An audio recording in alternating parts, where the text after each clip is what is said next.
Alright, welcome back, y'all. We're going to be doing 3.3.10. This is connect fiber optic cables. Again, I'm going over the videos. I messed up. If you're wondering about the discontinuity, and it says, add the fiber router to the workspace. So I don't want to open up cables. I want to open up the router. And just go ahead and take it, click and hold, and drag to the workspace. Let me do that again. Let me just drag here. So it looks like you have to take it here to the line or to where it highlights yellow like that. Okay, add the fiber router, done. Connect the router to the ISP's fiber line, which is over here in the wall. Using the SC to SC cable. So we'll open the cables on the shelf. And what I like to do is just click here on the cable, and it opens up this selected component menu where we can take each side of it and connect it to something. So I'm gonna go ahead and connect it to the wall, which is the ISP fiber line, because they take it from the street and dig a little tunnel, a little trench for the cable, and then connect it up to your house properly. Okay. And I'm gonna go to the back of the router. Oopsie.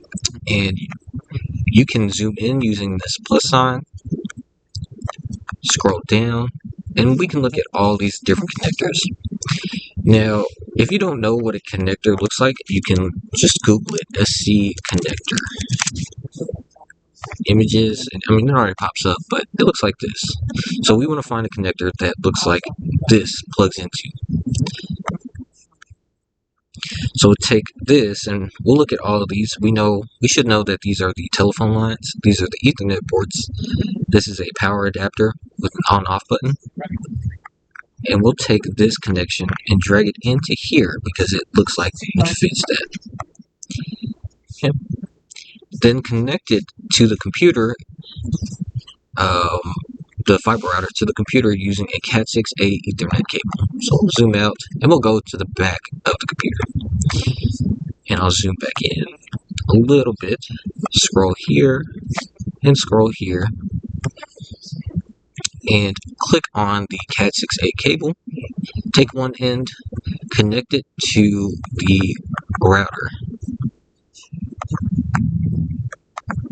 It wasn't working. I had my thumb on the mouse. Just go ahead and plug it in there, and take the other end and plug it in here. Let me zoom in here and disconnect this.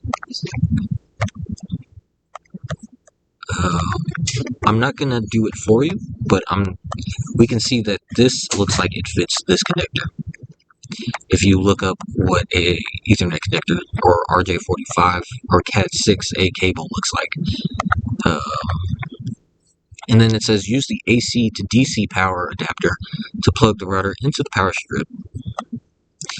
So I'll zoom in just a little bit, and it specifically wants it in the power strip. So I'll click on this cable, and we know the wall plug goes into one of these outlet type things, right? And let's go back to the router because we have to power it, and we need this little pin connector.